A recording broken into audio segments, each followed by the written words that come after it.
তখন ছাত্ররা মাটিতে গড়িয়ে কাঁদতেছিল, আমার মনে আছে সে কথাটা। ছাত্র জনতা চূড়ান্ত দাবির মুখে শেখ মুজিব ২রা মার্চ ঢাকা এবং ৩রা মার্চ প্রদেশব্যাপী হরতাল আহ্বান করেন। ১লা মার্চ সন্ধ্যায় শেখ মুজিব এক বিশাল সংবাদ সম্মেলন করেন। ৩রা মার্চ পল্টন ময়দানে ছাত্র সংগ্রাম পরিষদের আহ্বানে ডাকা হয় এক সভা। সেখানে শেখ মুজিব বক্তৃতা দেন। সেই সভাতেই ওড়ানো হয় বাংলাদেশের পতাকা এবং উদ্বোধনী সঙ্গীত হিসেবে বাজানো হয় আমার সোনার বাংলা আমি তোমায় ভালোবাসি। অতঃপর এলো সেই বহুকাঙ্ক্ষিত ক্ষণটি ৭ই মার্চ। লাখো মানুষের প্রতীক্ষার মুহূর্ত। লক্ষ লক্ষ লোক জড়ো হয়েছিল সেদিন রেসকোর্স ময়দানে। রেডিওতে ভাষণটি প্রচারিত হবে জেনে শত শত লোক বসে যায় রেডিওর সামনে। সবাই অধীর আগ্রহে অপেক্ষা করছে আজ একটি গুরুত্বপূর্ণ ঘোষণা আসবে শেখ সাহেবের কাছ থেকে, একটি জাতির দিক নির্দেশনা উঠে আসবে তার কণ্ঠ থেকে। ৭ই মার্চ রেসকোর্স ময়দান। শেখ মুজিব ধীরে ধীরে মঞ্চে উঠে এলেন, মাইকের সামনে দাঁড়ালেন। রুদ্ধ নিঃশ্বাসে উপস্থিত জনতার অপেক্ষা। তিনি বক্তৃতা শুরু করলেন। একের পর এক বক্তব্য রেখে গেলেন, কথার পর কথামালা। দুঃখ ভারাক্রান্ত মন নিয়ে আপনাদের সামনে হাজির হয়েছি।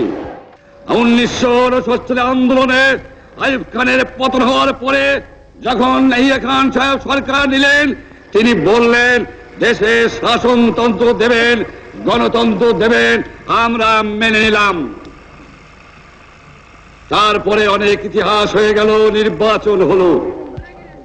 আপনারা জানেন দোষ কি আমাদের?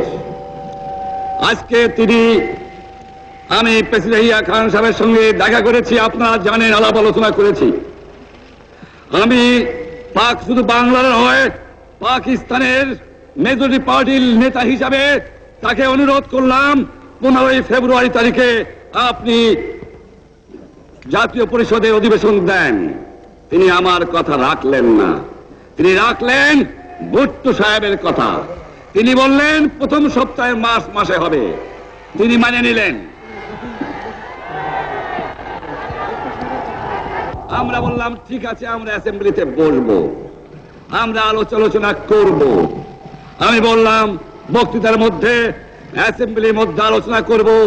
এমনকি আমি এ পর্যন্ত বললাম যদি কেউ ন্যায্য কথা বলে, আমরা সংখ্যায় বেশি হলেও একজন যদিও সে হয়, তার ন্যায্য কথা আমরা মেনে নেব। আসুন বসি, আমরা আলাপ করে শাসনতন্ত্র তৈরি করি। তারপরে হঠাৎ 1 তারিখে অ্যাসেম্বলি বন্ধ করে দেওয়া হলো।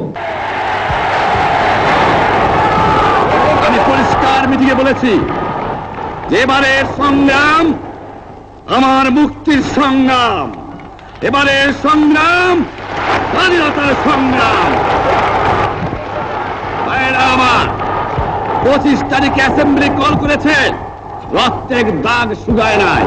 আমি 10 তারিখে বলে দিয়েছি যে ওই শহীদের রক্তের উপর দিয়ে পাড়া দিয়ে আরটিসিতে মুজিবুর রহমান যোগদান করতে পারে না।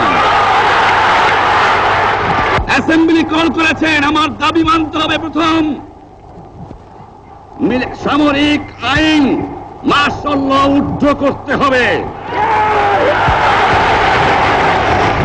সমস্ত সামরিক বাহিনীর লোকদের ব্যারাকে ফেরত দিতে হবে, যেভাবে হত্যা করা হয়েছে তার তদন্ত করতে হবে, আর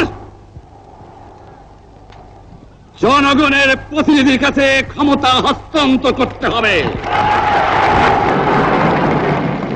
তবে অনুরোধ করছি, আপনারা আমাদের ভাই, আপনারা দেশকে একেবারে জাহান্নামে ধ্বংস করে দিয়েন না। জীবনে আর কোনোদিন আপনাদের মুখ দেখা দেখি হবে না। যদিও আমরা শান্তিপূর্ণভাবে আমাদের ফয়সালা করতে পারি, তাহলে অন্তপক্ষে ভাই ভাই হিসেবে বাস করার সম্ভাবনা আছে। উৎকণ্ঠিত জনতা অবাধ